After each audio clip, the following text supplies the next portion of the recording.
I'm very happy. My husband is there, my helper is there, my kids are here. I'm very happy. Kwezi phambili ngokuhlwanje umphathiswa wesebe lezobudlelwane namazwe ehlabathi ugqirha Naledi Iphondo wamkele iintsapho zokugqibela ezihlangulwe kwilizwe lase-Sudan. We are doing this to send a very strong message to criminals. Your time is up. Lingene endimeni ngomso ibutho lezokhuselo nelizakuqubisana nolwaphulo-mthetho kulo lonke iphondo lase-Gauteng. Turns Tukumanja, will dart towards the near post. Tukumanja! He's done it again! Kwezemidlalo abuyele kwindawo yesibini kwilog ye-PSL amabhakabhaka emva kokubetha i-TS Galaxy ngamanqaku 2 kwelinye kumdlalo bubanjelwe kwibala imbombela empumalanga ngalemva kwemini. Libuyisiwe iqela lokugqibela leentsapho zeli ebezivaleleke kwilizwe lase-Sudan. Isebe lezobudlelwane namazwe ehlabathi liqinisekisile ukuba ngabantu abangama-53 abagaleleke kwisikhululo seenqwelo-moya samazwe ngamazwe i-OR Tambo namhlanje.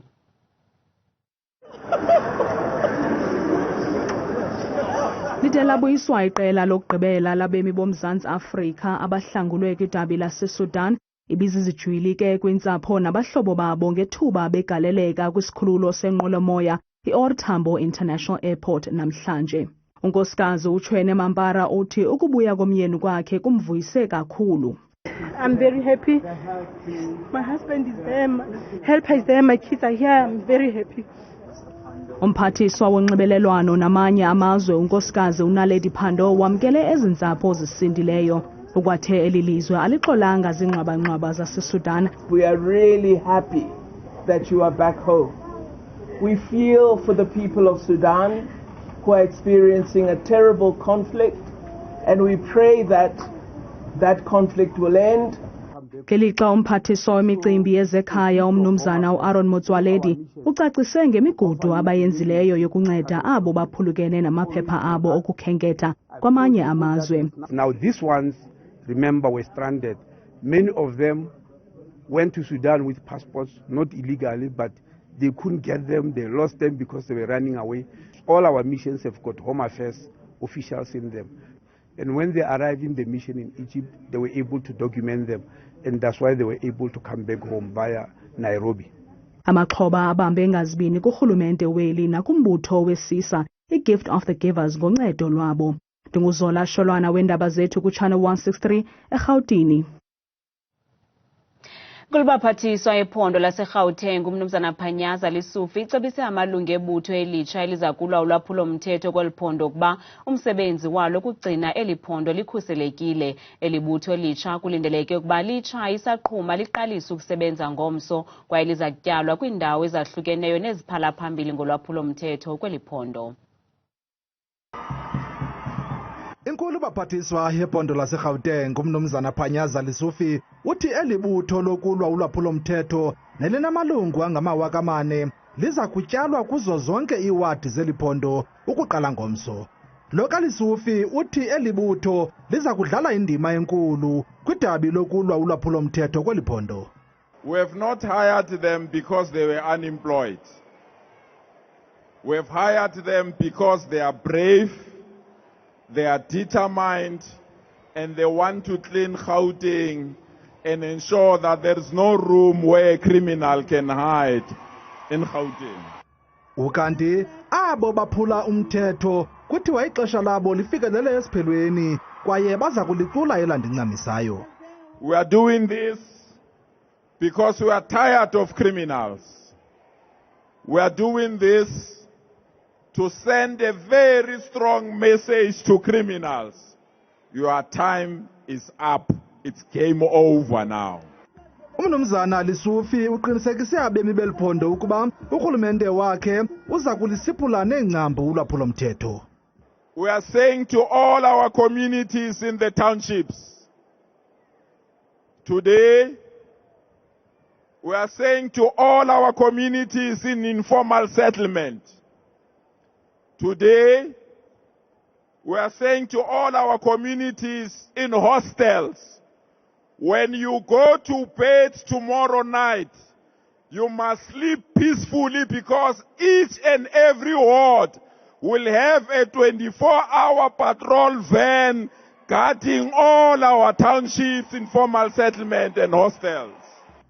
Elibutho kulindeleke ukuba lisebenze ubusuku nemini. Ukanti umnumzana Lisufi uthi kuza kufakwa i-CCTV cameras ezi-8,000 kulo lonke eliphondo ukuncedisa eliphulo lokulwa ulwaphulo-mthetho.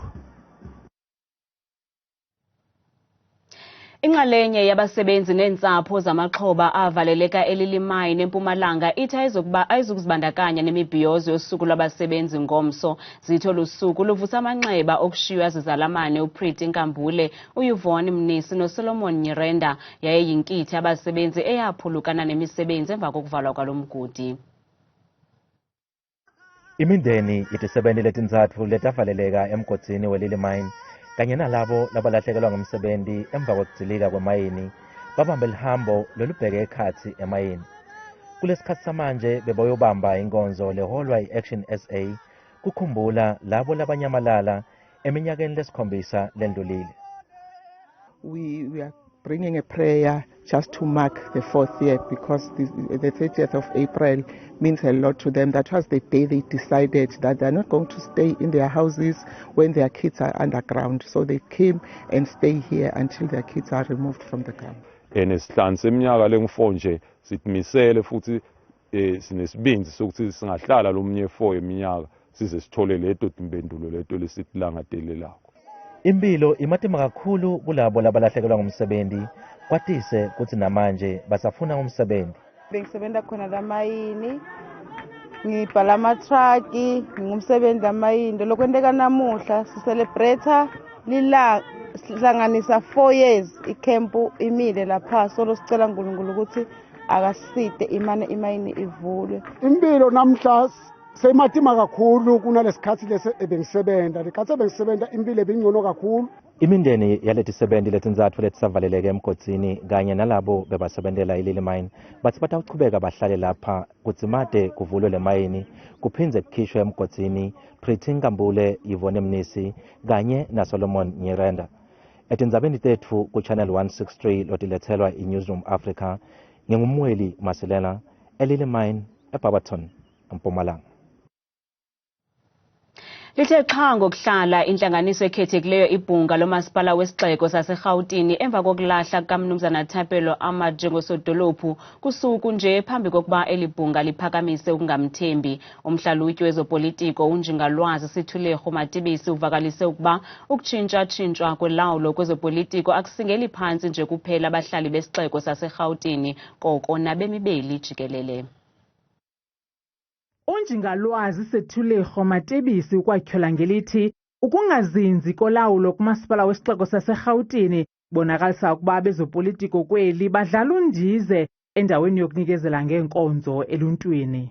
It is a continuation of a vicious cycle of disrespect for the citizens of Gauteng, for disrespect for the citizens of South Africa. Do they really have the interest of South Africans at heart? Because what we have seen, it's really unacceptable. Ukwakhwelezehlela kwi-DA ngelithi ifuna ukuzibona ikhonya yodwa emva kokwala kudibaniselana ne-Patriotic Alliance xa kusonyulwa omnye usodolophu. The Democratic Alliance wants to be seen to be leading the oppositions, and sometimes it doesn't help if you want to play a big brother position whenever there are situations that prevails politically wise. They need to also respect other opposition parties and also try to support whenever they are tangible. Uqhube wathi ukruthakruthuwano olugquba kumaqela aphikisayo ezopolitiko lunika i-ANC ithuba lokuqhuba kakuhle. All these opposition parties do have a key role to play, but it seems as if, and that is the nature of our politics, everybody wants to be the leader. Every party wants to be the leading party. They want to be seen to be dominating, and at the end of the day, they are disadvantaging themselves, and they are working in favor of the African National Congress. Kulindeleke ukuba ngolwesibini ibhunga lomasipala waseGauteng lonyule usodolophu wesithathu kwisithuba senyanga ezintandathu. Masicaphule kumaqonga ethu onxibelelwano sive kuba abantu baphefumle bathini kwinqaku lethu langaphambili lebutho lezokhuselo nelisekwe inkulubaphathiswa yaseGauteng umnumzana Phanyaza Lesufi ukulwa ulwaphulo-mthetho kweli phondo.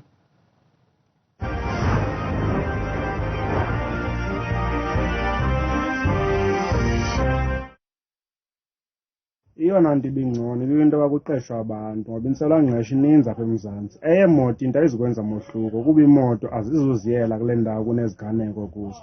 Iphulo likatata uPhanyaza lihle kakhulu kangangoba namanye amaphondo ndingavuya kakhulu into yoba angafunda apha kutata uPhanyaza. Ihle msasazi liyancomeka ingake ngoba ngasebenza ngokuzimisela. Intle into eyenziwa ngumphathiswa yaye icrime iza kuphela iza kusebenza lento yenziwe umphathiswa.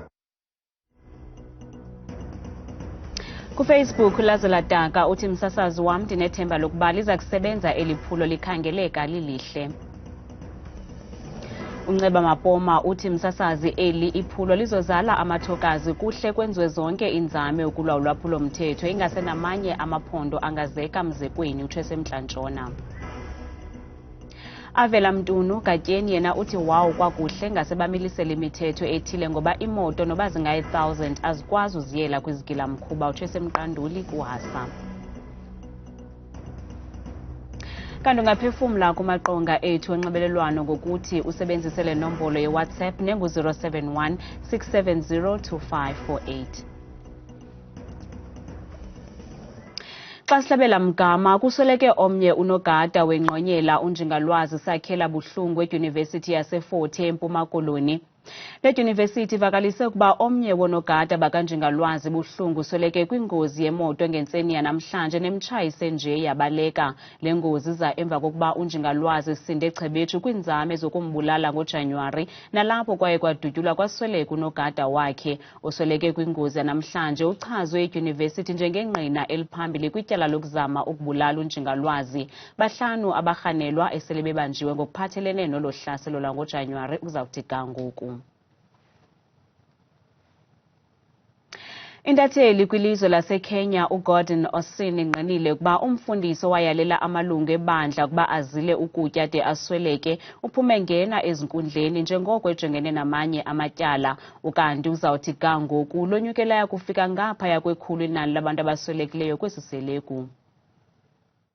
Lixhumela yakufika ngaphaya kwekhulu inani labemi baseKenya abaswelekileyo bebandla ekutyholwa ukuba lenqula ubumnyama elanyanzela amalungu ebandla ukuba angatyi ukuze alingene izulu.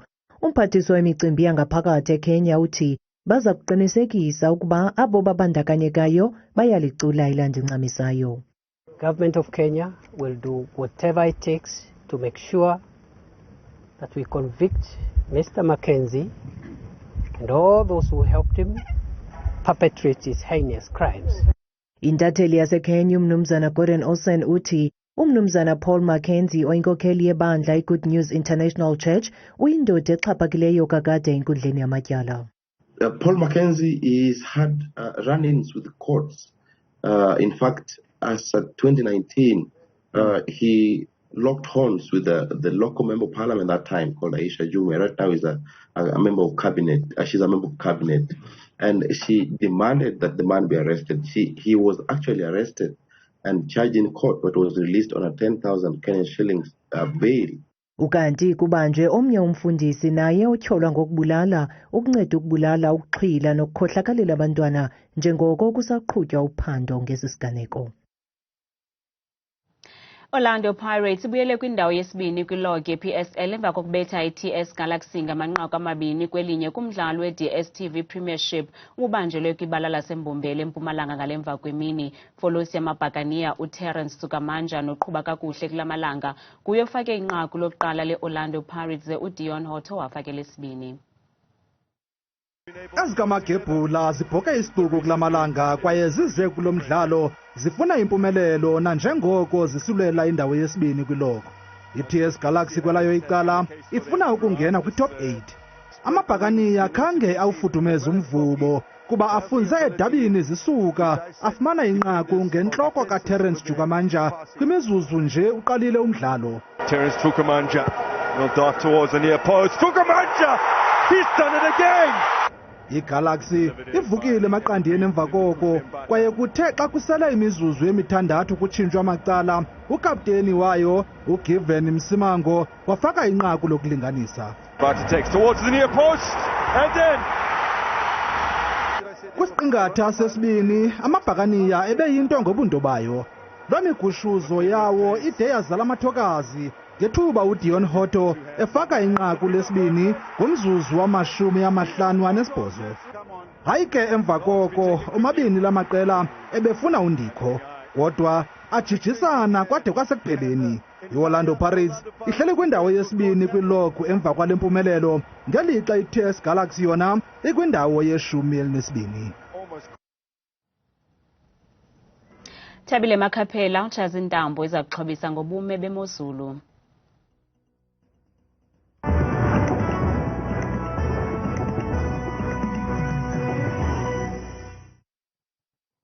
Manbabe ngasibini bethuna kuwe madikela apho ezindabeni ndikubulise mbukeli wamaphekhaya ndikwamkela kaloku kweyam idesika yemozulu igama lam ke ndikuthabile wakwaMakhaphela bethuna nantsi imozulu. Siyayivula ngela phondo ngaphaya ke eMpuma Koloni eMondi phaya eMndantsane ngamashumi nje mabini ekhatshwa sesibini amafu nje angephi phaya ngomsikade Gqeberha lo moya ke kuyisafuna kakhulu mbukeli wam nimathumba ntakampela izulu ko-23 degrees. Nanso ke imeko phaya eFree State eBloemfontein ngamashumi mabini nje ekhatshwa naso sisithandathu ngamafu kwakhona phaya ekuseni nangorhatya le meko kwakhona isenjalo eSasolburg ko-26 degrees naye ucwengile. Mahlabene mgama bethu lapha ekhaya siyonke phaya eGauteng eThembisa eSoweto nase-Alexandra ko-23 degrees omathumba ndaka kakhulu phaya egameni kosuku ngomsana lo meko phaya ko-Vereeniging ku-26 degrees naye kube kusibekela kakhulu ngamafu. Yona ke imeko phaya kwaZulu Natal eThekwini ngamashumi nje mabini abe nesine ngeli xesha ke amathonsi evula kwakhona phaya emini kwakhona le meko mbukeli wam eMgungundlovu ko-28 degrees osibekeleyo kakhulu. Nanso ke yona imeko phaya mbukele ekhaya eLimpopo koPhalaburwa ngamashumi nje mabini ekhatshwa sisithandathu namafu phaya emini. Kanti eLimpopo kwakhona futhi kusenjalo ePulukwane ko-24 degrees osibekele kakhulu emini yangomso. Majongeni bethuna imeko phaya eMpumalanga eMbombela ngamashumi nje mabini abe nesixhenxe kwakhona kusasibekele kakhulu ke eMzontsulu phaya yonke imini yangomso kanti kusenjalo eSekunda ko-25 degrees. Masijonge sihlabule mgama sikhangeleni bethuna phaya eNorthwest eMahikeng ngamashumi mabini abe nesibhozo amathonsi kwakhona entshikizana le meko ke iyafana kwakhona phaya eRustenburg ko-27 degrees. Yona ke imeko phaya eNorthern Cape eKimberley ngawo lamashumi mabini ekhatshwa sisithoba kwakhona izulu phaya lisibekele kakhulu limathumba ntakampela naphaya eUppington ko-32 degrees nayo ucwengile enamafu ekuhambeni kosuku lwangomso. Yona ke imeko kwakhona phaya eNtshona Koloni eKapa lodumo ibe lishumi nje likhatshwa sisibhozo ngamafu angephi phaya emini siyayiqukumela Mzontsuni imozulu ngeGeorge ngeshumi nje elinesibhozo wamafu angephi emini. Sikuqhuda nengozi uMamvelase mna ndikuthanda kangaka xeshele myawuli.